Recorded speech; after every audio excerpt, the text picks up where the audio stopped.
दिल्ली के एक ठंडी सुबह थी। यूपीएससी इंटरव्यू सेंटर के बाहर सैकड़ों उम्मीदवार खड़े थे। हर किसी ने महंगे कपड़े पहन रखे थे, हाथों में फाइलें थी और चेहरे पर आत्मविश्वास साफ दिखाई दे रहा था। तभी वहां एक दुबला पतला युवक पहुंचा। उसके शरीर पर पुराना कुर्ता था, साधारण पैंट थी और पैरों में घिसी हुई चप्पल। उसे देखकर कुछ उम्मीदवार हंसने लगे। एक गार्ड ने उसे रोककर कहा, बेटा, यहाँ यूपीएससी का इंटरव्यू हो रहा है, शायद तुम गलत जगह आ गए हो। युवक ने बिना कुछ बोले अपनी जेब से इंटरव्यू कॉल लेटर निकाला और गार्ड के हाथ में दे दिया। जैसे ही गार्ड ने वह लेटर देखा, उसके चेहरे के हाव भाव बदल गए। वह तुरंत एक तरफ हट गया। उसे नहीं पता था कि कुछ घंटों के बाद यही लड़का ऐसी मिसाल बनने वाला है जिसकी चर्चा पूरे देश में होने वाली थी। दोस्तों, ये कहानी है उत्तर प्रदेश के प्रयागराज के पास रहने वाले एक गरीब लड़के विवेक की। प्रयागराज के पास रामपुर नाम का एक छोटा सा गाँव था। वहीं विवेक अपने माता पिता के साथ रहता था। उसके पिता रामचरण दिहाड़ी मजदूर थे और मां सरोज देवी लोगों के घरों में काम करती थी। घर की हालत बहुत खराब थी। बरसात में छत से पानी टपकता था। कई बार परिवार को सूखी रोटी और नमक खाकर रात गुजारनी पड़ती थी।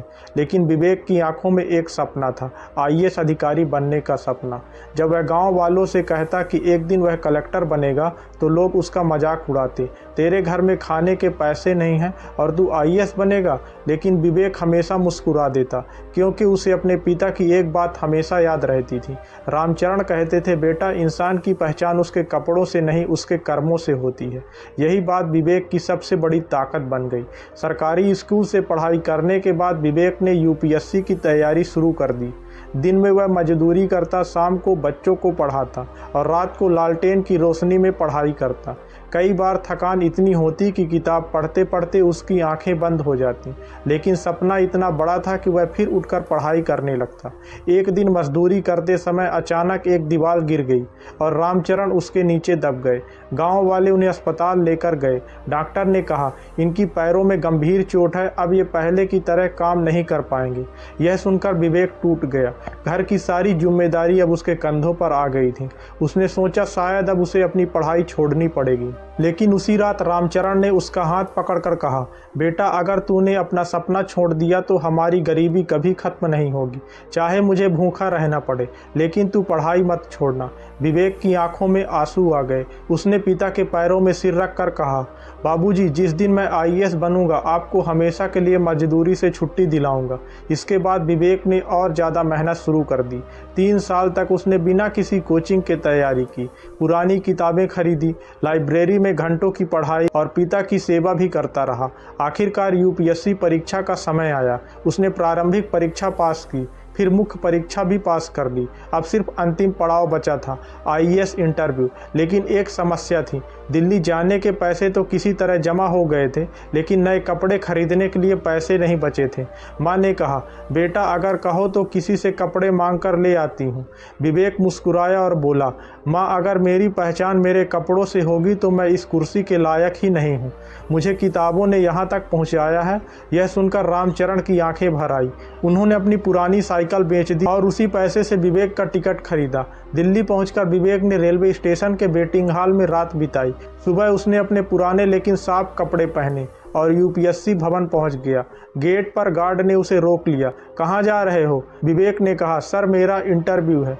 विवेक ने अपना कॉल लेटर दिखाया। गार्ड तुरंत पीछे हट गया। माफ़ करना बेटा, अंदर जाइए। कुछ देर के बाद आवाज़ आई, मिस्टर विवेक। वह इंटरव्यू रूम में पहुंचा। कमरे में 5 सदस्य बैठे थे। चेयरमैन ने पूछा, विवेक, तुम्हारे पास अच्छे कपड़े क्यों नहीं हैं? विवेक ने शांत होकर जवाब दिया, सर, मेरे पास 2 रास्ते थे, अच्छे कपड़े खरीदना या अच्छी किताबें खरीदना। मैंने किताबें चुन ली। कमरे में कुछ पल के लिए सन्नाटा छा गया। फिर पूछा गया, अगर तुम असफल हो गए तो? विवेक मुस्कुराया, सर, मैं फिर कोशिश करूंगा, क्योंकि मेरा सपना किसी एक परीक्षा से बड़ा है। फिर सवाल आया, अगर तुम आईएएस बन गए तो सबसे पहला अपना काम क्या करोगे? विवेक बोला, मैं कोशिश करूंगा कि किसी गरीब बच्चे को सिर्फ पैसे की कमी के कारण अपना सपना न छोड़ना पड़े। बोर्ड के सभी सदस्य उसके जवाब से प्रभावित हो गए। कुछ दिनों के बाद यूपीएससी रिजल्ट का दिन आया। पूरा गांव पंचायत भवन के कंप्यूटर के सामने खड़ा था। रामचरण और सरोज देवी भगवान से प्रार्थना कर रहे थे। विवेक ने अपना रोल नंबर खोजा। पहली बार नहीं मिला, दूसरी बार भी नहीं मिला। उसकी आंखों में आंसू आ गए। तभी शिक्षक ने कहा, विवेक तुम गलत सूची देख रहे हो, आईएएस की मेरिट लिस्ट देखो। सबकी नज़र स्क्रीन पर टिक गई। शिक्षक धीरे धीरे नाम पढ़ने लगे। अचानक उसकी आवाज़ रुक गई। उन्होंने भावुक होकर कहा, रामचरण जी, आपका बेटा सिर्फ आईएएस नहीं बना है, विवेक ने पूरे देश में प्रथम स्थान हासिल किया है। पूरा गांव खुशी से झूम उठा। रामचरण दौड़कर अपने बेटे से गले लग गए। उनकी आंखों से आंसू निकल रहे थे। उन्होंने कहा, बेटा आज तूने हमारी गरीबी हटा दी। कुछ महीनों के बाद विवेक आईएएस अधिकारी बनकर अपने गांव लौटा। वही लोग जो कभी उसके कपड़ों का मजाक उड़ाते थे, आज उसके स्वागत के लिए खड़े थे। विवेक सबसे पहले अपने पुराने घर के सामने गया। उसने मिट्टी को माथे से लगाया और कहा, यही मिट्टी मेरी सबसे बड़ी ताकत है। फिर उसने अपने पिता के पैर छुए। उस दिन उसने गांव के बच्चों से सिर्फ एक बात कही, सपने देखने के लिए अमीर होना जरूरी नहीं होता, जरूरी होता है मेहनत करने का हौसला। अगर इरादे मजबूत हो तो फटे कपड़े भी एक दिन सफलता की पहचान बन जाते हैं। अगर आपको विवेक की ये कहानी पसंद आई तो वीडियो को एक लाइक जरूर करें। ऐसे ही दिल छू लेने वाली और प्रेरणा देने वाली कहानियों के लिए हमारे चैनल को सब्सक्राइब करें और इस कहानी को अपने दोस्तों और परिवार के साथ शेयर करें, क्योंकि हो सकता है आपकी एक शेयर किसी के टूटे हुए सपने को फिर से उम्मीद